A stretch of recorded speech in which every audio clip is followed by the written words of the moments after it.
This is Joe Carpenter. Today is December 3rd, 2021. I am interviewing James Kumm for the first time. This interview is taking place at University Hall, University of Texas at Arlington, and is a part of the Maverick Veterans Voices Project, sponsored by the College of Liberal Arts. Thank you for being here. Thank you for agreeing to interview. Thank you. Appreciate it. Where are you from originally, and what can you tell me about your growing up? Well, so originally, that's a tough question because I was born into a military family. My dad was a U.S. Air Force, so I was born on Andrews Air Force Base in Clinton, Maryland. So spent the first portion of my life there, first 5 years. My dad was a bomb dog handler for the U.S. Air Force, stationed to Air Force One, or assigned to Air Force One. And then from there, he took an assignment to go run the kennels over at Lodges Field Air Base in Portugal, or the island of Terceira in Portugal. So our family moved over there. So I spent about 4.5, 5 years on the Azore Islands in Portugal. And then my dad decided that he was going to take his last assignment before retirement on Peterson Air Force Base in Colorado Springs. So then we moved to Colorado, and my parents decided that they loved Colorado so much that I spent the rest of from about 10 years old to 17 in Trinidad, Colorado. So I guess when we ask where am I from, it would be Trinidad, Colorado. Okay, fair enough. Where did you go to high school? Trinidad High School. Okay, and were you in ROTC in high school? I was in the JROTC program in high school all 4 years. Was the battalion commander for their Army JROTC program when I graduated. Were any of your family members in the military other than your father? So my grandfather was as well. So my grandfather was an Air Force officer. Stationed at the Pentagon was his last assignment.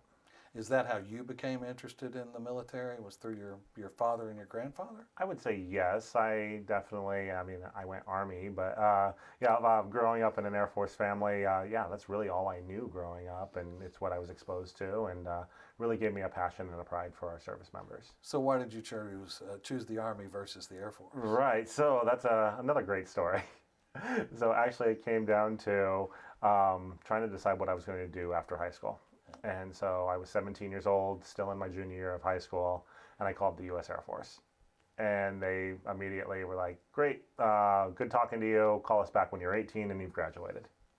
So I didn't like that answer, so I called the U.S. Army. The U.S. Army said, we will have a recruiter there tomorrow morning at 8 a.m. So, yep, right, first thing in the morning, I believe it was a Friday over summer vacation. No, it was a Friday in fall. It was fall break, and the U.S. Army recruiter pulled up into my driveway. My dad worked graveyard shifts, came home to find an Army truck in his driveway, and I was signing on the dotted line saying that I was going to enlist in the U.S. Army. How did he respond to that? He was good with it. He thought it was a good move. I didn't do the greatest in high school, so it was definitely a good opportunity for me to get out of Trinidad, Colorado, and see the world and give back to our country. So what was your MOS in the Army? Yeah, so I went in initially as a 21 Juliet, which was a general construction equipment operator. That was later switched over to what they called Super Echoes, which was 21 Echoes, and that was all kinds of construction equipment operation. Is this something you had experience with prior to? Nope, never touched a piece of construction equipment Really? in my life prior to AIT, but it was a good opportunity. I had initially wanted to go in as an MP. Because my dad had been security police in the Air Force, kind of had that exposure. I thought criminal justice was going to be my path. But my ASVAB said a different story, and Army Need had a different story as well. So when I went into MEP saying I wanted to be an MP, they were like, okay, great, great, great. And then when I was raising my right hand and signing on the dotted line, they were saying, yep, we are going to now be a construction equipment operator. Right. That was your, that's the way it works. The need of the Army, as you said. And did you attend college? I did. So interesting story to that. My JROTC battalion commander or colonel, he did not like the idea that I had enlisted and not and wasn't going to go to ROTC in college. I see. So he started calling some friends of his, and next thing I know, I'm being admitted to Colorado State University Pueblo and being assigned to Fort Carson, Colorado. Really? So that I could do both simultaneously, which was great. That didn't work out the way I think his vision and he had intended it to, So I stayed enlisted, but it was a good opportunity. But yes, I did start going to college while I was active duty. And how long did you serve? I served a total of 16 years. So I served a little bit of that with active duty, but the majority was with the Colorado Army National Guard. And did you finish your degree? I did once I had switched over to the National Guard entirely. I see. And were you still in Colorado at that time? I was, yes. Okay. Mm-hmm. So how would you describe your Army experience? You know, it was one of those. It was a love-hate relationship, but it was definitely one that I would do again. I think it really gave me a lot of opportunities that I wouldn't have had I not joined the military. It also let me see the world. I mean, I got to go to Germany, I got to go to Iraq, I got to go to Ireland, I got to Kuwait. So a lot of different areas that parts of the world that I never would have gotten to see or experience that culture had I not joined the Army. What was your training like? My training was pretty cool because I had been JROTC in high school.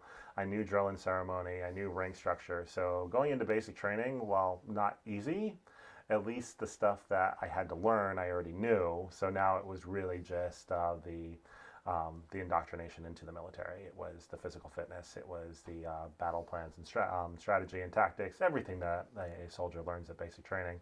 So that training was, it was a good experience, and at least I went into that training knowing what to expect. Had a good experience with basic training.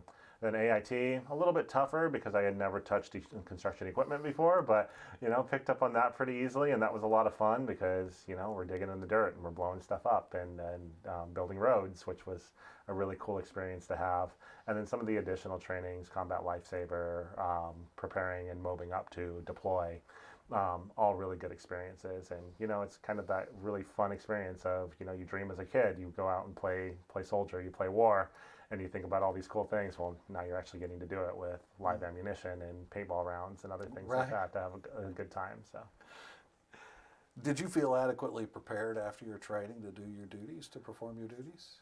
I don't think anybody can feel adequately prepared, but yes, I think we had all the training we needed to be successful in the mission accomplishment. But, a lot of the things that you get assigned to, and this is back in 2000, the 2000 range, 2001, 2002, the world was changing back then too.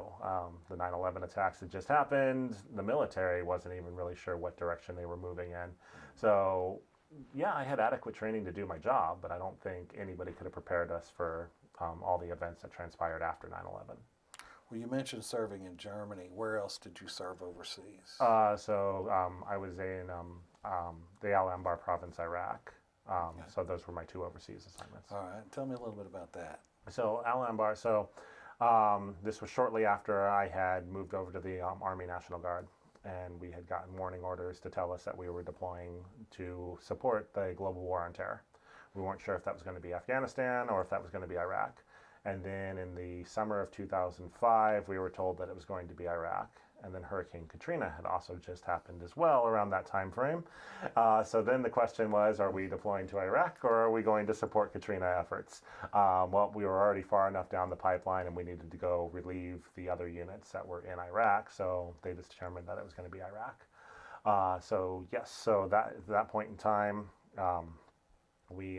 fall of 2005, we moved into Kuwait, and then about a week later, we moved into Iraq, and then from that point forward, we started doing supporting the 2nd Marine Division, and then later the 1st Marine Division, and then Marine Expeditionary Forces throughout that year and a half to 2 year, 18-month time frame. So. Did you experience combat during this time? We did, yes. So we were a combat support unit. Our entire job while I was there was to, Al Anbar province, that included Ramadi. And in 2005, Ramadi was deemed the most dangerous city in the world. And with that, our job was to support the Marines, the Navy SEALs, and all the other active Army units that were out there. We were doing road clearance. We were going and cleaning up after an IED had gone off. Our job was to go out and fill the holes in the road so that other military vehicles could pass through those safely. We were also tasked to put up barriers around checkpoints or other areas within the city of Ramadi and that surrounding area, to make sure that everything was safe for Marine forces. Did you lose anyone close to you during this time? We did actually. Our very first day when we were moving from Kuwait into Iraq, we experienced a bus accident with the second round of people. So I was on the first wave that moved into Iraq for our platoon, for our company, and then we got word that night after we had already been there for 24 hours, gotten vehicles set up, gotten everything going, that there was a bus accident and that a good majority of the soldiers that were on that bus had been injured, and that one had passed away, and that was Sergeant Reyes. And I had known Reyes for several years, and had briefly met his family. So learning that he had passed away was not a good way for us to start a mission into Iraq. So we went in, but I feel like Reyes was a good guardian angel for us because we went the rest of the mission without any casualties, any losses, and very minimal injury. I think that's a positive way to view that. Um, how long were you deployed? I was deployed from fall of 2005 until very early 2007. That's a pretty long deployment. It was a long deployment, so we were initially tasked to only be a 6 to 9 month deployment, and then the unit that was supposed to replace us was not prepared or ready to replace us. So then they extended the deployment, and then it just kept going until they had a unit ready to come in and backfill for us. Wow. Were you married or in a relationship during the time you I served? was not. So that was actually, I think, a perk. Had some girlfriends here and there, but no serious relationships while I was deployed. Right. And then once I got back, I spent a few years finishing up college, getting ready for that. And then I met my wife in 2011. And then we were married in 2012. And then I got out of the military in 2014. Great. So yeah, I was married for a short bit, but the very tail end of my enlistment. And you were guard during that time? I was guard during that time as well. Did that influence your decision to get out at all? Not really. I mean, it did to a degree because I couldn't imagine, especially with us, and being in the National Guard, at that point in time, different from active duty. I was working a full-time job. I was in admissions at the University of Colorado. So with that, it was just kind of balancing that work-life relationship. But the biggest determining factor that had me leave the military was that I had finally decided I was going to go become an officer after the whole long story that led up to this point. I had decided that I was going to go through OCS, but then I sustained an injury just before we shipped out to our Phase 1 training, and the National Guard wanted me to redo the 6 months of training that I had already completed up to that point the following year. And I said, I just really wasn't up for that. So I went back to my unit, fell in as a squad leader, and then about a year later said, I'm going to focus on finishing my master's degree and my civilian career. What kind of challenges did you have with stress, and how did you deal with those challenges? So that's one of those things that I don't think I realized I was experiencing stress or dealing with stress until years after the events occurred. That was one of those pieces that, being in Al Anbar and in the Ramadi area, we were just conducting the mission. I'll say I didn't even know Ramadi was considered a hot spot or a dangerous area, even though we had taken mortar fire on a daily basis. We had seen insurgents, we had backed up the Marines, we had provided security force protection and help, assistance. But I didn't really put two and two together with what we were really doing until years later when I started reading some of the reports and some of the news articles. And I was like, oh, I was there at that time. There's the book Extreme Ownership by Jocko Willink, and started reading that. And as I read that, I really liked the concept of extreme ownership. But as he started talking about the experiences in Iraq and where he was and what he was doing, I was like, oh, I was there. When you open the cover of the book, there's a map, and I'm like, oh, I know Route Michigan, I know Ogden Gate. I was supporting those places. I was running that. So that stress was one of those pieces that I don't know if I really knew it until later on. And then I start looking at some of the later years of my time in my service and some of the things that probably would not have bothered me as much had I not had those experiences and stressors. And when I'm going back and looking at it, I'm like, oh, a lot of those decisions I made, like getting out, was probably a result of stress and those pieces there. And then knowing that I do have PTSD,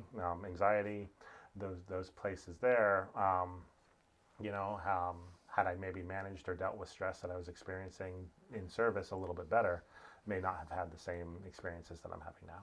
And how have you, and this is a personal question that you're not required to answer, obviously, but I think it's an important one. How have you, how have you decided to deal with those things? So with that, having a master's degree in counseling has been very helpful because I can kind of do some self-diagnosis, even though it's never recommended. But I know that. But really, a lot of it is reflective thought.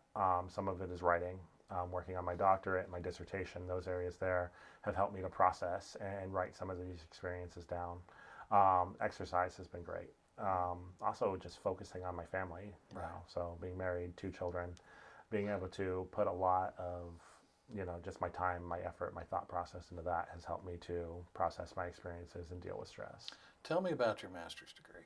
Yep. So my master's degree was interesting because I had left. I had graduated from my bachelor's degree with a degree in sociology in 2008. I had initially wanted to do criminal justice, but when I had gotten back from my deployment, had gone to my advisor and said, I need to graduate as quickly as possible. I've taken 2 years out from this degree program.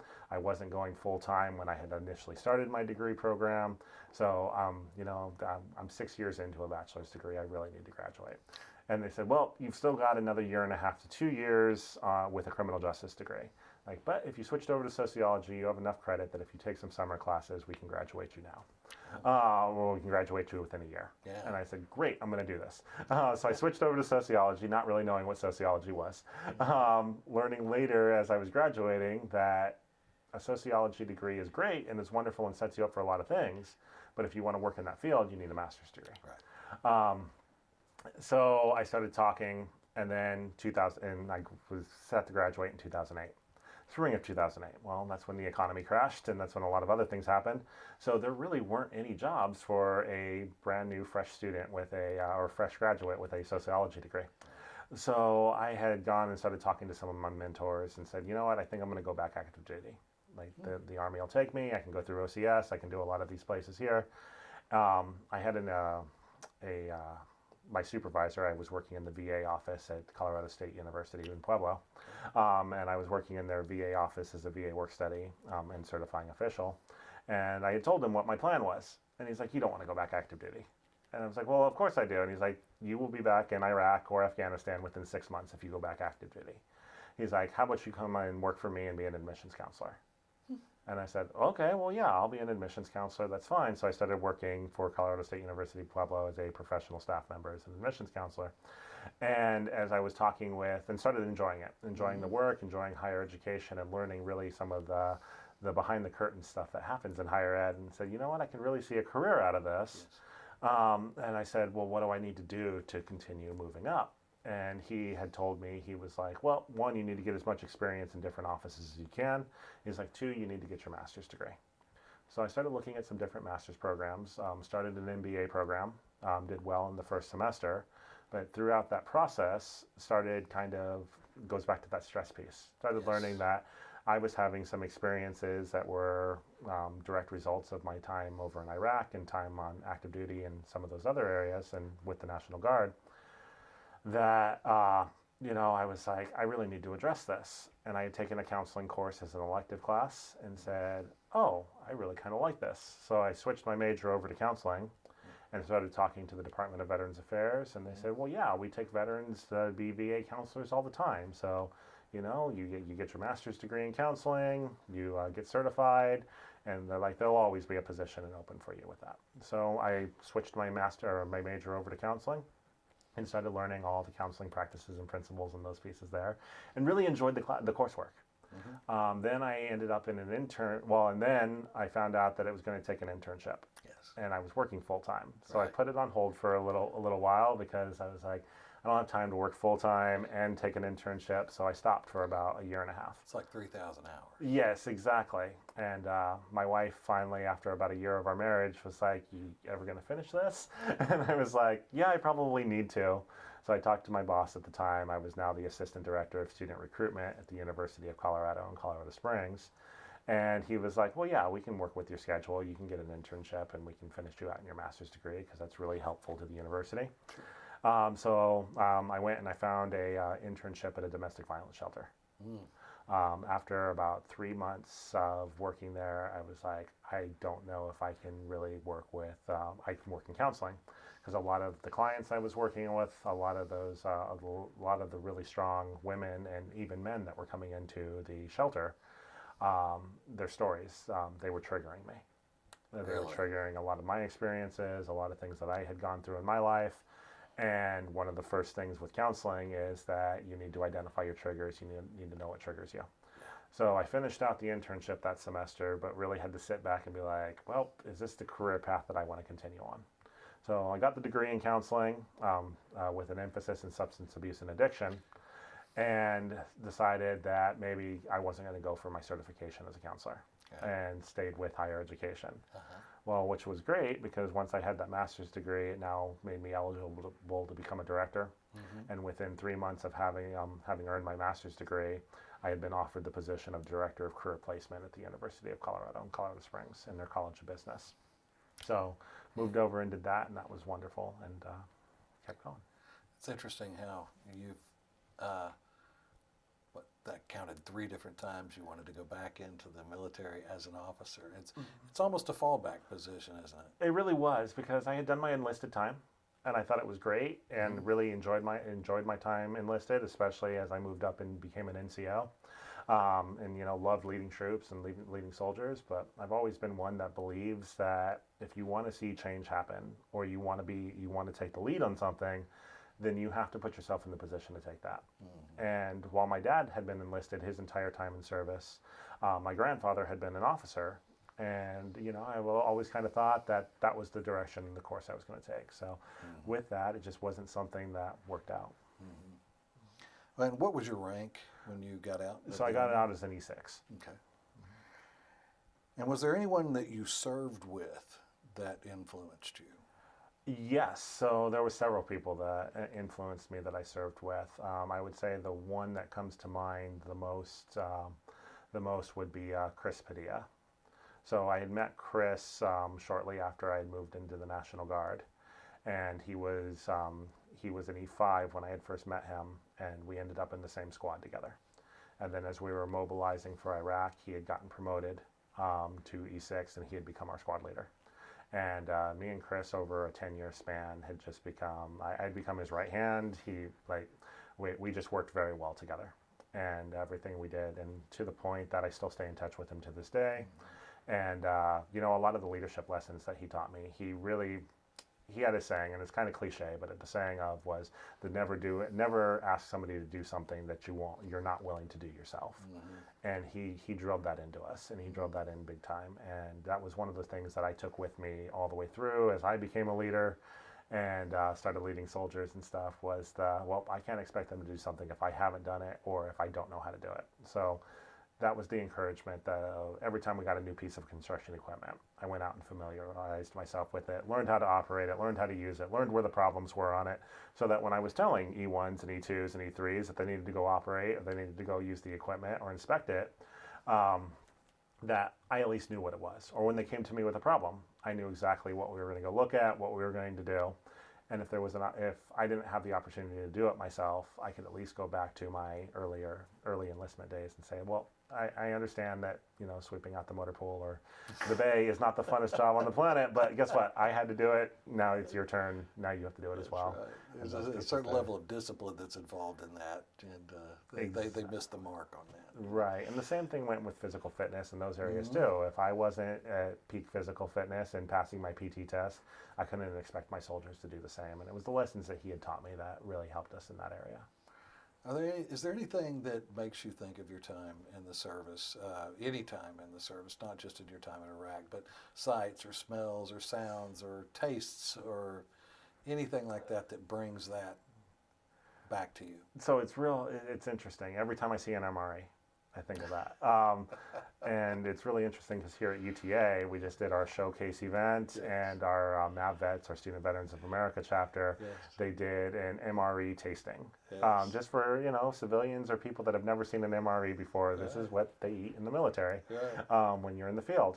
So they did that, and when we got those boxes and we opened them up, that took me way back to probably my entire from basic training all the way up Yeah. through, and it really was a memory that went back. But I would say the other thing that takes me back every time is every time the monthly tornado sirens go off the tests, Yes. because it's the exact same sound that the mortar alarms went off while we were in Iraq. The That's exact interesting. same sound. So I go back every time that happens. And also, every time I meet another veteran in the community, we start talking about where we were, who we were. Um, it takes me back to those times because we start sharing and we're like, oh, hey, what part of Germany were you in? Oh, yeah, well, I was in Schweinfurt, or I was in Bramberg and those areas there. So it's really kind of cool that you have those crossovers, and it does take you back. And hate to say it, but every time I log into Facebook, there's somebody from that I served with at some point in time that posts a picture or says something, and I'm like, oh yeah, I remember that. Right. So that's the Right.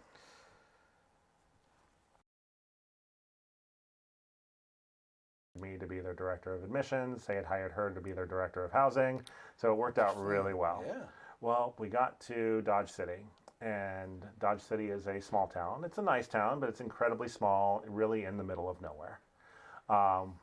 Having grown up in a small area on the Azore Islands and then in Trinidad, Colorado, I was like, oh yeah, I can do this. This is great. Well, having been in Colorado Springs for a good many years, I had kind of forgotten all the little nuances that go with small towns. And my wife, she had lived in small towns before, but nothing as small as Dodge City. So we had gotten into the college, we had gotten that experience, we had kind of worked through that. And about a year and a half in, I had gotten a call from a friend of mine from Colorado Springs that I had helped set up the Military and Veteran Services program in Colorado Springs. He was their director. He had set it up, and he's like, hey, have you looked at Texas recently? And I'm like, I'm not moving to Texas. And he's like, well, no, seriously. He's like, there's a job that if I wasn't here, I would apply for. And it was the executive director of Military and Veteran Services here at UTA. So I was like, okay, well, sure, I'm interested. Let's take a look. So I had applied for it. I had also applied to be the director of admissions at Washburn University in Topeka, Kansas. So I interviewed at both places. Washburn had pretty much offered me the job there on the spot, and I was waiting for it. But when I had gotten here to UTA and just with that first interview, they took me on a tour of the campus. I had talked with the president's office, the president at the time, his chief of staff, their marketing director, just everybody that was really kind of in this idea. And they had pitched this vision to me that was we know we have a big veteran population on the campus. We know that we have a lot of services offered to veterans, and we know that there's best practices across the United States, but UTA really isn't maximizing or doing that. And we're hearing from our students that we need to put a better focus on our veteran services and our programs. So while we know what we're offering is really great, we think we can do it better, and we need the person that's going to do that. And just from the time that I kind of heard that vision, I was like, no, I'm kind of sold on this. I really want to do it. So when I got the call that was asking me to come do this, there was no question. I was going to come to UTA. And then from the minute I got on campus, I just loved the experience. I loved the culture. I loved the diversity. I loved just, how big of a campus we are, but really how small we feel. Because we do feel like a family at UTA. I feel like every faculty and staff member is here for the students, and I feel that the students really want their educations, because there's some college campuses across the U.S. where the students feel very entitled or very privileged, and they're maybe not at a college campus for the education or for the experiences and the opportunities it's going to lead them to. They're there just because it was their next step. I don't think I've really come across a student at UTA that has that sense of entitlement behind them. I feel like they're really committed to the cause. They're here because they want their educations. They know it's going to lead to great careers, and they're really committed to that happening. So it was a good experience to come in, and I really saw that with our veteran community. And then I knew I was in the right place when I started talking with our student veterans on the campus. And they were telling me, they showed me that we had 17 different programs and services across the campus that were all kind of disjointed. So we knew the first thing we needed to do was take those military strategy, and we needed to centralize and strategically bring everybody together and start running off of one operating procedure. And once that happened, we really started taking off, and it was a good place to be. Tell me a little bit about being number one for veterans in the United States. I think that's a huge, huge deal. Yeah, and that was a passion project of mine. So anybody that's been in the military is familiar with the military times. You haven't gone into a shop at a PX, a gas station, a commissary without going through the checkout line and seeing the Military Times magazine sitting there. Even back in the day, I mean, this dates me a little bit, but there was even the old newspaper stations where you would pick up the newspaper and the Military Times was there. And that's where you got your news. It's where you saw what was happening. And I know now it's the Air Force Times, the Army Times, all of those pieces, but it's still the Military Times. So when I found out that they did an annual award and an annual ranking, that kind of took me back to my service because I remember looking at those. Where's the best places to live? Where do you want to be stationed? Where do you want to work when you get out? And then the best for vets colleges in the nation was really cool to see. So and UTA had been participating in it for a number of years. They had been taking the survey every year and running through it. But they weren't ranking super high. I mean, we were ranking higher than most. We were definitely in the top 30. And that was really impressive. But I took a look and I looked at the metrics, I looked at the survey, and I went to the president's office and said, well, everything they're asking us in this survey is what we need to be doing. And they agreed with me on it. So we started setting that into motion and we started setting that up. And I had promised the president's office that within 5 years we would be either number one or the top 10. Well, year 3 of me being on the job, I got the phone call from Best for Vets saying, hey, congratulations, you are now the number one Best for Vets university in the nation. And I was like, okay, well, this is about 2 years ahead of schedule, but we're good with this. And it was exciting. But to me, what that really meant was that it meant the work that we were doing was getting noticed. It meant that our students were being taken care of and that we were offering the services that had been proven to be conducive to their success. It also was a big thing because we had worked really hard over those 3 years to make UTA a great place for veterans, and we knew it was a great place. We knew the work we were doing was impactful, but now this was telling the world, this was telling the military community that this was a place for them. And then within that year, we started seeing students that said that, telling me that they had chosen UTA because of that ranking, because that we were great for veterans. They had chosen us over some of the other schools in the DFW area. Which was really fantastic. But knowing that the rankings are there and it's a newspaper that their entire job is advertising and they want as many people as they can to take these surveys and be in it, I was like, there's no way. I mean, we're gonna take the lessons learned and we're gonna continue pushing for this. But to get it a second time in a row, I thought that was impossible, and that was lightning striking twice. Right. So I did the math on it. I checked it. I checked all the rankings. The only other school that had ever done it was the University of Nebraska in Omaha. Wow. So for us to get it two years in a row was just an even bigger testament to where we are. And I highly doubt, and I know this is being recorded, so I highly doubt we will get it for a 3rd year in a row, even though we're doing everything we need to do. We're still a great school, but you know they need to give somebody else a chance to be in the spotlight for a little while. But I'm going to try my hardest, and we're going to do the very best we can for a 3rd year. How many times can you win the Super Bowl? Exactly, and that's the goal. But and that's really what it felt like, was winning the Super Bowl to get that. Right. And knowing that we rank high in every survey that we take, but being number one by the Military Times was fantastic, and having people just understand, and the communities behind us here in Arlington. Now, when this all began, the president of the university was Dr. Spaniola? No, it was Dr. Kabari. It was Dr. Kabari, okay, because I noticed that Dr. Spaniola is involved. He is. So Dr. Spaniola is a veteran and really was supportive of us. And he stayed on at UTA as a consultant in many different forms over the years, which has been great.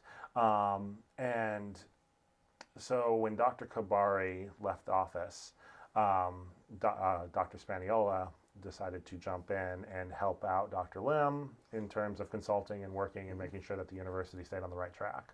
Well, at that point in time, Dr. Spaniola reached out and said, hey, love the work that you're doing. And it really was under his administration that a lot of the veteran services and programs had at least gotten support and gotten started. It was the centralization that happened under Dr. Kabari. I see. I see. But I was impressed that he was still involved and thought so much of you and the program and what you're doing that he would show up at the showcase just to absolutely, and we love seeing him. And I'll say quite an honor. I have not experienced a leader on this campus that doesn't give us the full respect, support, and everything that we need. And I don't think we would get that if we weren't providing excellent services to our students. Yeah, I would agree. Um, so if you could serve all over again, do it the way you did it, would you do it the way you did it? I would serve again in a heartbeat. Sure. I may or may not do it the way I did it. Mm-hmm. Well, let's put it this way. Yeah. I would have joined at the same time. I would have still chosen the U.S. Army the way I did. I would have still done all of that. I wouldn't have traded the deployment for anything in the world. I probably would have focused more on the team and the mission and less on me. I probably would have, if I knew what I know now, I wouldn't have been a dumb 19-year-old about it. I would have been far more strategic in it and moving through and operating that way. I would have taken more of the opportunities I was granted and not seen it as, oh, Sergeant so-and-so or the colonel wants me to do something because they're being jerks, or being more, they're developing me and it's a developmental opportunity. Yeah, and I think that we've all experienced that to a certain extent, is that, we look back as dumb 19-year-old kids and say, I wish I would have taken advantage of that, or now I understand why they had me do that sort of thing. So. Exactly. I had a lot more trainings that I should have gone to or could have gone to that I found ways out of because I was just 19 and lazy and not thinking that it was going to develop and help my career. Right. It was those areas there. A lot more trainings, a lot more. I could have gone to Italy. I could have been stationed in Italy, and I turned that down. And so a lot of things that I should have done, but no, I don't think I would have done anything differently. But that's interesting. The shoulda, coulda, wouldas in the veteran community are generally they're not regrets so much as I could have done more. Right, and that's it. I could have done more, but I love the experience. The experience got me to where I am today. So That's right. I wouldn't trade any of it. Where do you see yourself going from here? So from here, I that's a great question. From here, I'm going to stay in the executive director role for a while longer. I'm coming up on my 5th year at UTA here. We've made a lot of progress. We continue to make progress. We've got an excellent team that we're working with. So as long as that team's in place, we're going to continue giving the best service we can to our student veterans. But I do finish my doctorate next year. Great, congratulations. So I will finish that, and that's in educational leadership. Okay. So the ultimate goal is to hopefully someday be a vice president of student affairs, enrollment management, or student success.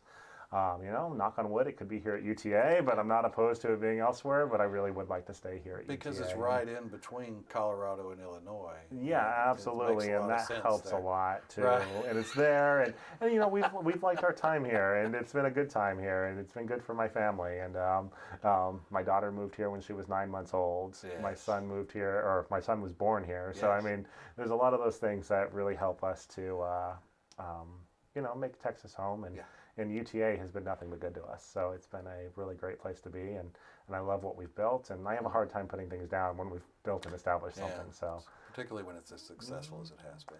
So maybe anybody watching this, if you want to make a vice president of military services, I'm all for that. But with that, no, really the next steps We'll are pass that on. moving up to continue helping students and continue serving students. Sure.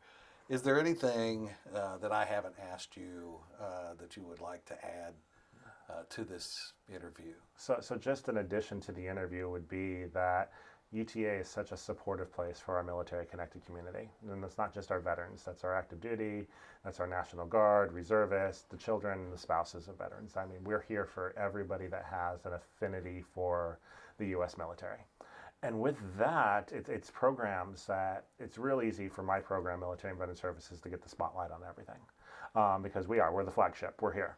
But there's so many programs like the Maverick Veteran Voices that are really putting a showcase on our amazing population. So I would really want to add that anybody that has a connection to the U.S. military and to UTA, whether that's you went to UTA, you're a student here, you're an alumni, you're a faculty, you're a staff member, you just enjoy your time here, you just drive by it on your way to work. Get with Joe and go and come in and take an interview and do this. It's not painful at all, and I really think it's going to be a good it's a good record for our community to know that you're not alone, because it's so easy for us as veterans to get out of the military and feel like nobody understands us. Nobody speaks the same language. Nobody has the same thought processes. So we kind of fall back to that military experience. But the goal is to keep pushing forward and keep moving forward. So by sharing your stories, hopefully you can encourage somebody else to come and share theirs, or if nothing else, show our military connected community that they're not alone here, that we're embedded all over the place. We're just camouflaged, as we should be and as we were trained to be. So we're out there, we're exposed, we're experienced. A great example of that is yesterday. There was a breakfast at my daughter's school. So we went to breakfast, and it was actually put on and hosted by the father of another group of students. Well, he's a Marine Corps veteran, and I had talked with him, and he's actually my counterpart over at Cedar Valley in Dallas, but I hadn't talked to him in 2 years. And I walk in, and I'm like, oh, it's Mike. But it's because I know I don't look like a soldier anymore. He doesn't look like a Marine anymore. Maybe the haircuts give us away a little bit, but overall, because we knew each other and there was that immediate connection. Yes. So knowing that we're all over the place and we're here to support each other, and I think Maverick Veteran Voices will help with that. Yeah, and that's our vision for the program, is to give that image of connectedness and let everybody see that. Mm-hmm. Is there any advice that you can offer to anyone, students, veterans, whoever they are? What advice do you have for them? So I'd say my best advice is for those going into the military or thinking about going into the military. We're all stupid at 19, but really step back and think about it and understand that we don't know everything at 19, that you have a whole world of experiences, and maybe learn from the people ahead of you. But take the chances, take the experiences. You get an opportunity, run with it, because that's the time to explore. That's the time that's going to be best for you. I would say for our veterans in the community, or just anybody in general, again, it's keep pushing forward, keep moving on, keep at it, because we can all reach our goals, and that's really what our mission is and what our objective is. And you're going to have the support. Just come ask for it. That's great advice. Well, I want to thank you for your time today. I really appreciate it. That's been wonderful visiting with you and finding a little bit more about you. And I hope that you will reach out to those people that you have in contact with, encourage them to become involved as well as you have in the interview. We thank you for your participation. Thank you for taking the time. I appreciate it. Thank you, Jeff.